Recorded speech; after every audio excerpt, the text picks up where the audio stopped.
Bonjour messieurs, j'espère que vous allez bien. Donc je viens de trouver 2 pigeonneaux, comme vous le voyez là. Et bah voilà, je sais pas quoi vous dire d'autre. La vie elle est pleine de surprises. Donc là ils sont un peu terrifiés. Donc les habitués m'ont touché pendant qu'ils vont être là.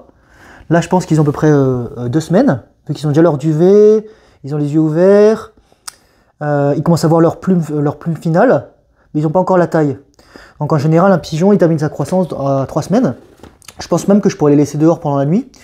Cela dit, là ce soir il fait froid, donc voilà. Donc à côté là il y a Patapon. Patapon qui se dit what? Ça va Patapon? Patapon il se dit qu'est-ce qui se passe?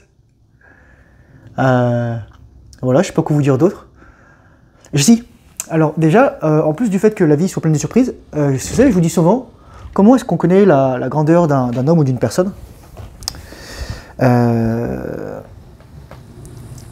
Je recule un petit peu pour pouvoir m'installer devant, à côté des pigeonneaux. On la reconnaît. Qu'est-ce qu'on fait pour ceux qui ne peuvent rien pour nous? Ça peut être les gens, mais ça peut être aussi plus généralement des autres êtres vivants. Donc comme vous voyez là, bon, lui c'est le bagarreur. Voilà. Je fais tout doucement là, vous voyez, je lui caresse la tête. Et c'est drôle qu'il réagisse comme ça parce que vous savez, je pense que pour beaucoup d'espèces, la peur de certaines autres espèces est inscrite dans les gènes. Vous voyez ce que je veux dire? Et par contre, c'est drôle parce qu'il existe aussi des pigeons domestiqués. Mais ils sont tout jeunes encore, donc en fait, pourquoi ils auraient peur? Vous voyez ce que je veux dire? Donc c'est-à-dire qu'ils ont un apprentissage soit mimétique, de la part de leurs parents, soit génétique. Par exemple, nous, littéralement, les êtres humains, on a une peur génétique, c'est dans nos gènes, du noir. Pourquoi on a peur du noir? Parce qu'on ne sait pas ce qu'il y a dedans. Et une autre peur qu'on peut avoir, c'est la peur des serpents. Parce que pendant très longtemps, nos ancêtres mammifères, chimpanzés, tout ça, ou les cousins qu'on avait, l'ancêtre commun, déjà ils vivaient dans les arbres pour éviter voir ce qu'il y avait au sol, et dès qu'ils descendaient au sol, justement, ils risquaient de se faire prendre en embuscade. Et c'est drôle d'ailleurs qu'on ait domestiqué les chats, qui sont des félins, donc qui sont proches aussi probablement de choses qui nous chassaient, qui chassaient nos ancêtres. Ça va Patapon? Attendez, je vous montre Patapon. Patapon il se dit, mais qu'est-ce qui se passe? Mais qu'est-ce qui se passe Patapon? Ça va? Ça va Patapon? Il se dit, mais c'est quoi ce bruit là? Ça va? J'adore aussi. Regardez, il me fait, ouais ça va? Là il se dit, ah mais c'est quoi ce bruit? C'est quoi ce bruit? Donc je fais quand même attention, parce que mine de rien, le chat c'est un prédateur. Et il pourrait. Mon chat il chassait des souris, jusque récemment, le temps qu'il y avait encore des trous chez moi, les souris elles s'infiltraient. Un jour, je me suis réveillé, il y avait une traînée de sang, Patapon avait décapité la souris, il n'y avait plus de pattes avant, plus de tête, et il y avait une énorme traînée rouge d'1 mètre dans mon salon. Et Patapon il fait, regarde ce que j'ai chassé. Ah, faut pas le faire chier, alors qu'il lui manque un croc, tout ça. Mais je vous remonte les pigeons. Je sais pas si vous les voyez bien. Je pense qu'on les voit bien là. Donc voilà. Voilà, il a un peu de nourriture sur la bouche, lui, comme ça, moi, il mourra pas de faim. Attends. Je vais vérifier juste que ça lui colle pas à la bouche. Non, ça lui colle pas. Ok, d'accord, c'est bon. Toup. En fait, comment je les nourris? Donc j'ai vu un tuto pour les nourrir. J'ai essayé de faire ça. Ils n'ont pas voulu manger, probablement parce qu'ils n'ont pas faim. Ou parce que je suis là. Donc je réessayerai plus tard. Là de toute façon j'ai mis un bol d'eau, un bol de nourriture.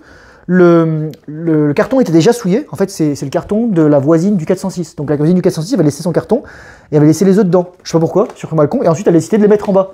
Littéralement elle les a laissés en bas dans la rue quoi. Donc là ils ont un petit bol d'eau, un petit bol de nourriture ici. Donc j'ai acheté du suet. Du suet en fait c'est du gras de bœuf. Ou du suif, peu importe. Je sais plus comment dire en français. Enfin c'est du gras bref. Et voilà. Et donc là, hop là. Il y en a un qui... Regardez, celui-là, il est vraiment beau, son pelage. Il est blanc et marron. Et lui, il est gris. Donc c'est très drôle, en fait. Donc voilà. Bon, là, ils ont un peu peur, mais c'est normal, c'est pas grave. Donc il était souillé, donc j'ai mis des feuilles de journal. Et il me reste d'autres journaux, donc en fait, je les changerai tout ça. Je vais voir quelle température il fait ce soir. Soit je les garderai dans mon appartement, éventuellement dans ma salle de bain. Comme ça, ils seront au chaud, tout ça, et ils seront dans le noir.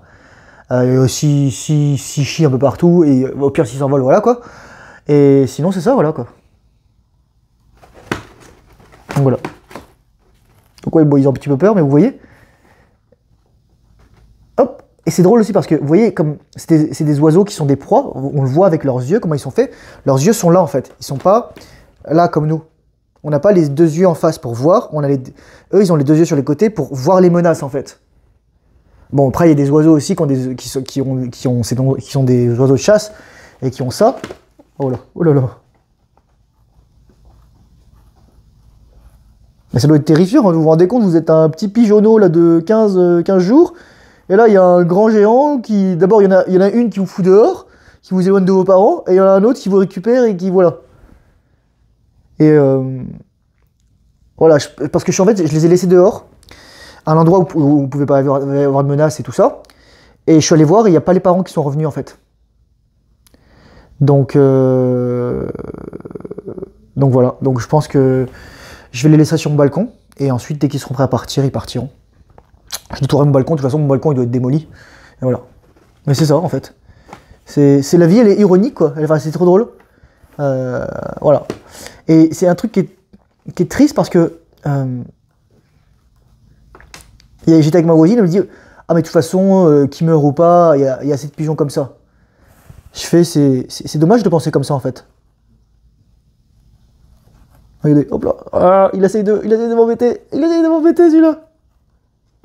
Faut savoir aussi que le bec des oiseaux est une partie sensible. C'est-à-dire que c'est pas juste de la corne, il y a des nerfs en fait. Et vous savez que par exemple les poules, on les ébec. On les ébec dans les élevages. Et c'est de la maltraitance animale quoi. En plus la poule naturellement, elle bouffe pas du blé, etc. Là en plus la mixture qu'ils ont là, c'est un truc giga gras, giga protéiné, j'ai mis plein de trucs bien. Et voilà quoi. Donc c'est ça. Et ouais. Donc ouais, c'est une partie sensible. Et en fait, quand vous caressez le bec d'un oiseau, il le sent en fait. Par exemple, si vous avez un perroquet, tout ça. Ah vous voyez, il dit, oh c'est quoi ça? C'est quoi ça? C'est quoi ça? Attends.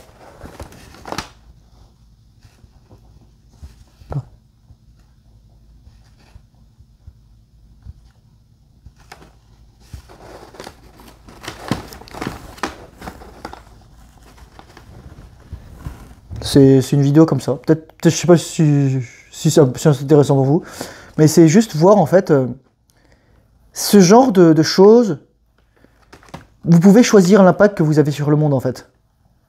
Je vous lis toujours en fait, c'est quelle trace laissez-vous dans ce monde? Qu'est-ce que vous laissez? Déjà lui il a moins peur parce qu'il se met pas dans le coin. Il se projette plus dans le coin.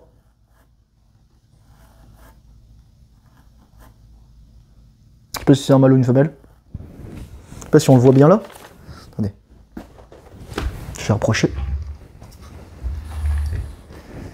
Là je pense qu'on doit bien voir. Hop là, bon là il a encore peur. Hop là.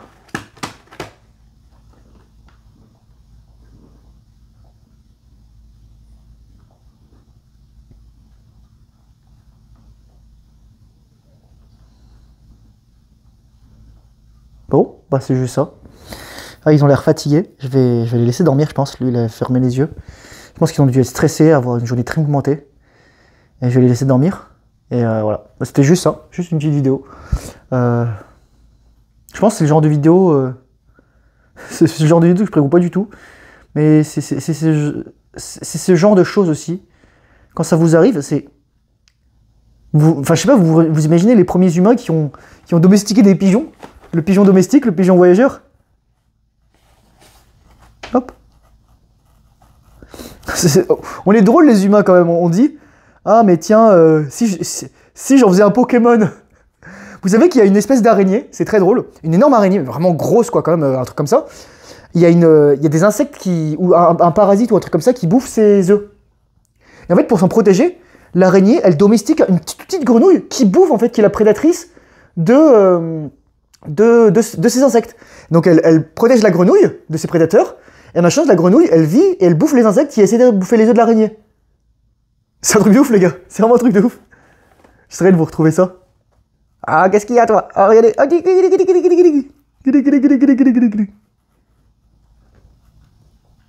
Bon, allez. Ciao les gars, passez une bonne soirée, moi je vais m'occuper d'eux. Je pense que j'en ai pour une petite semaine, sinon dès que je verrai qu'ils iront mieux, parce que là je pense qu'ils ont besoin d'être nourris encore, bah ils partiront tout seuls. Normalement c'est ça, un pigeon atteint vite sa taille adulte, j'ai regardé, c'est entre 3 et 4 semaines, et là je pense qu'ils sont à 2-3 semaines en fait. Parce que là ils sont quand même autonomes, ils voient, ils ont encore un petit peu de duvet, là sur l'avant et sur la tête, mais voilà, sinon ils ont presque pratiquement leur plume de vol là. Vous voyez, c'est sûr qu'ils n'ont pas atteint leur taille adulte. Voilà. Allez, ciao les gars, passez une bonne soirée.